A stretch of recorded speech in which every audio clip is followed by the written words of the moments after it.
Mesdames et messieurs, bonjour, bienvenue sur Liberty TV pour une nouvelle émission Les coulisses du voyage. Aujourd'hui, nous mettons à l'honneur Abu Dhabi. Et pour nous en parler, j'ai le plaisir de recevoir sur ce plateau Monsieur Philippe Munier, qui est le directeur de l'Office du tourisme d'Abu Dhabi pour l'Europe francophone. Bonjour. Bonjour, merci de votre accueil. Merci à vous d'avoir accepté notre invitation. Alors, on va commencer par resituer Abu Dhabi. Alors, Abu Dhabi, tout commence à l'aéroport international de Bruxelles. Vous prenez la compagnie Etihad Airways et en 7 heures de vol direct, vous arrivez dans les Émirats Arabes Unis, donc dans l'Émirat d'Abu Dhabi, qui a comme ville principale Abu Dhabi City, qui est la capitale fédérale de l'ensemble des Émirats. Donc les Émirats, juste pour vous situer rapidement, voilà, c'est 7 Émirats qui se situent sur une superficie qui serait l'équivalent de 2 fois la Belgique. Et Abu Dhabi, dans ce grand ensemble, c'est 80% du territoire.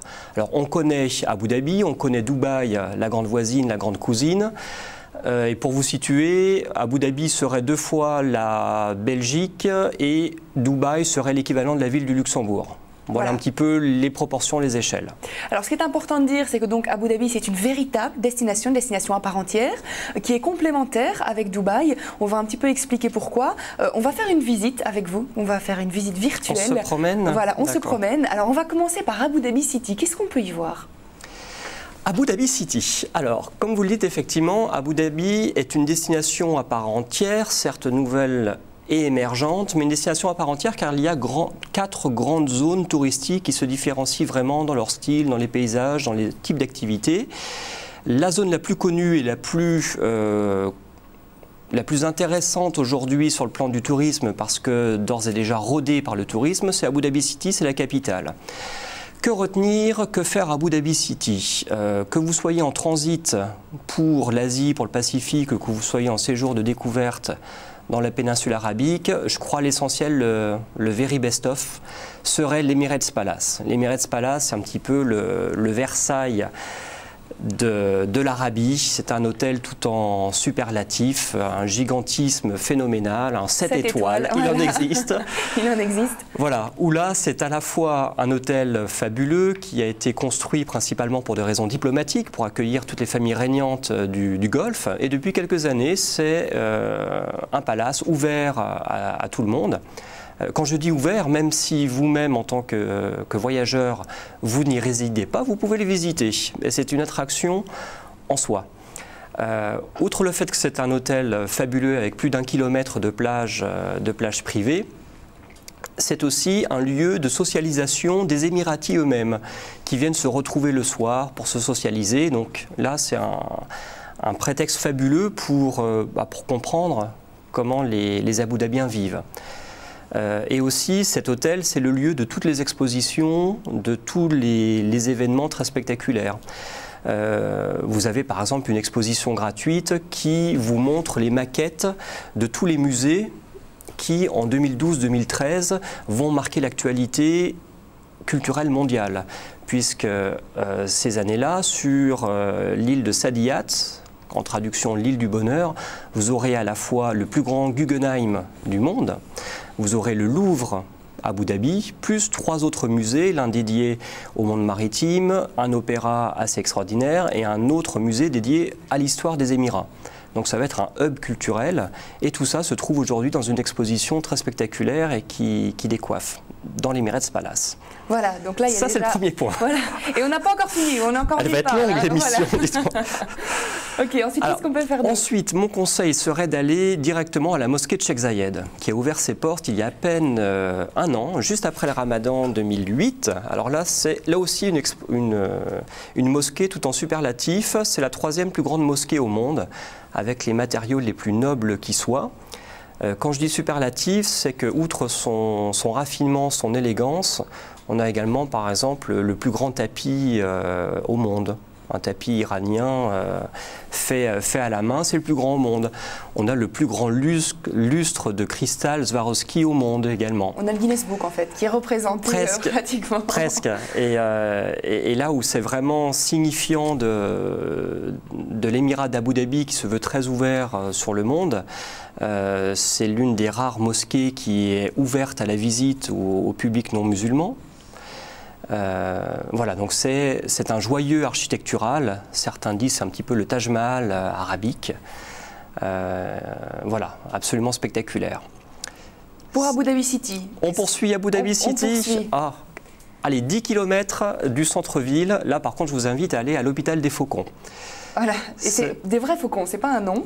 Oui, oui, c'est des vrais faucons. Hôpital pour des faucons. Alors, qu'est-ce que l'hôpital des Faucons? C'est unique au monde.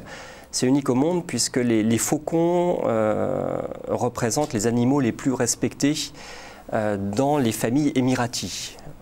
Ils ont même un passeport d'ailleurs. Voilà, alors les faucons ont un statut assez spécial dans les familles abou-dhabiennes, puisque rappelons-nous qu'avant le développement économique spectaculaire des Émirats, il y a à peine 50 ans, les Émiratis étaient un peuple de bédouins du désert ou de pêcheurs de perles.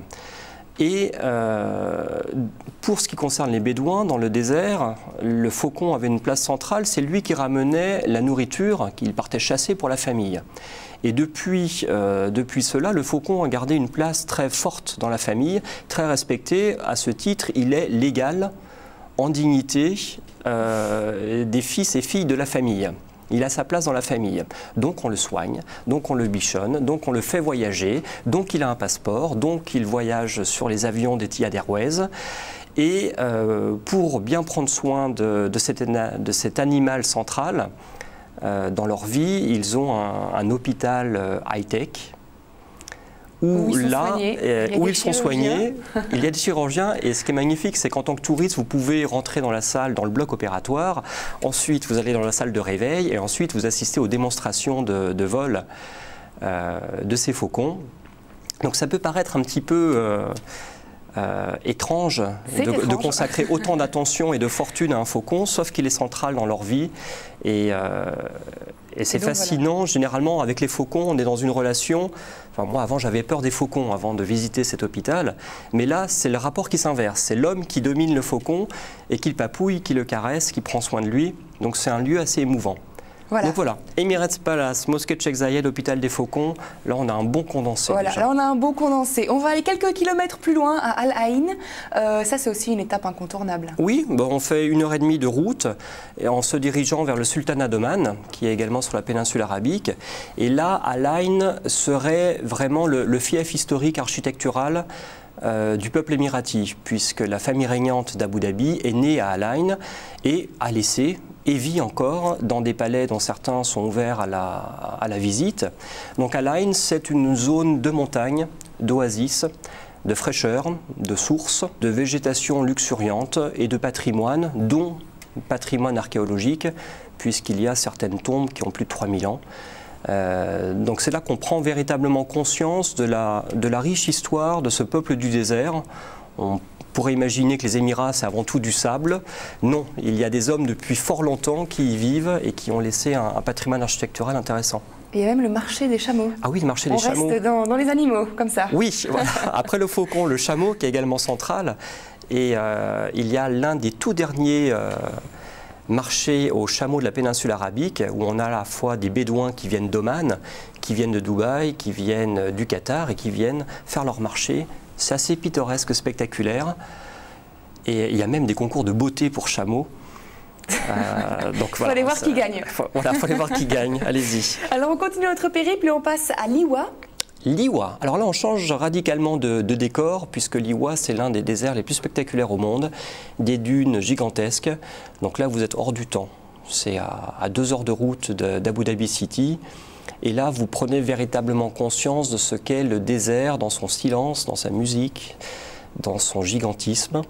Et par bonheur, depuis quelques mois, vient d'ouvrir un hôtel fantastique qui ressemble un peu à un château fort traditionnel arabe et qui se trouve en plein milieu du désert. Là, tout est luxe, calme et volupté. Et c'est le seul hôtel en plus. Et c'est le seul hôtel. Donc, vous êtes obligé d'y résider. Voilà, et c'est un lieu incontournable. Alors, on termine avec Desert Island. Ah, Desert Island. Oui, c'est l'une des nouvelles régions touristiques, puisque à Abu Dhabi, ce qui caractérise Abu Dhabi, ce sont ses îles naturelles. Vous avez tout le long du littoral abou-dhabien plus de 250 îles naturelles, dont un archipel qui se trouve pas très loin de la frontière du Qatar, l'archipel de Desert Island, où là, je dirais, c'est de l'écotourisme de luxe, puisque historiquement, ces îles étaient le lieu de résidence et le zoo personnel du cheikh sultan. Maintenant ouvert au tourisme. Donc vous faites des safaris de désert insulaire où vous découvrez tous les animaux du désert, évidemment avec des structures hôtelières dignes de ce nom. Vous pouvez y aller soit en bateau, en hydravion à partir d'Abu Dhabi City. Donc voilà, c'est une expérience un peu magique, loin de tout, loin du monde. Donc là, on a combiné avec 4 étapes, un petit peu, voilà, c'est même pas un condensé, c'est un... On a fait un bon patchwork de différentes ambiances. La ville, l'oasis, le désert, les îles. Les îles, voilà. Alors au niveau des projets ambitieux, il y a Masdar City. Oui, alors Masdar City va être présenté au monde dans 2-3 ans, il y a encore quelques travaux. Masdar City, ça va être la première ville au monde résolument écologique, puisqu'elle sera zéro carbone, zéro déchet et zéro voiture. Et c'est vrai, ils vont vraiment tenir le pari ? Ah oui, oui, c'est bien parti, c'est bien parti. Donc là aussi, c'est une volonté très forte de l'Émirat, l'un des premiers producteurs de pétrole au monde, de se dire préparons l'avenir, montrons l'exemple sur comment doivent s'organiser les villes du futur et comment l'énergie doit être utilisée. Donc on est en plein dans cette grande mouvance, dans cette prise de conscience du renouvellement et de la préparation de l'après-pétrole. Alors, au rayon des nouveautés, pour les fans de Formule 1, il y a évidemment tous les circuits, il y a l'événement d'ailleurs, mais il y a également le parc Ferrari. Ah oui, le parc Ferrari, ça va être le prochain événement, gros événement de l'année 2010. Vous venez parler du Grand Prix de Formule 1, qui a eu lieu le 1er novembre dernier. Donc là, Abu Dhabi est rentré parmi les grandes destinations au monde avec cet événement de prestige. Mais pour la première fois dans son histoire, Ferrari va ouvrir un parc d'attractions. Alors on ne fera pas de petites attractions, puisqu'on fera des attractions liées au monde de luxe de Ferrari. Donc les petits et les grands vont s'amuser et découvrir le monde de la mécanique de haute volée, de haute précision, et tout ça sur l'île qui accueille le Grand Prix de Formule 1. Donc là, sur perspective automne 2010, ça va être un parc qui va révolutionner ce qu'on entend par parc d'attractions. Voilà, alors on va terminer, puisque l'émission touche déjà à sa fin, avec une question qui est quand même importante de rappeler, c'est que c'est un État donc, musulman, mais très ouvert. Par rapport à ce qu'on peut connaître, l'Arabie Saoudite, etc., c'est très ouvert. On est dans une ambiance totalement différente de celle qu'on pourrait connaître en Arabie Saoudite, en Iran. Ici, on a affaire à des Émirats qui accueillent depuis plus de 30 ans des millions d'étrangers. C'est un pays très cosmopolite où les Émiratis eux-mêmes ne représentent pas plus de 20% de la population. Donc ces Émiratis, depuis des décennies, vivent avec plus de 140 nationalités sur leur territoire et ils ont une culture du voyage, de tolérance.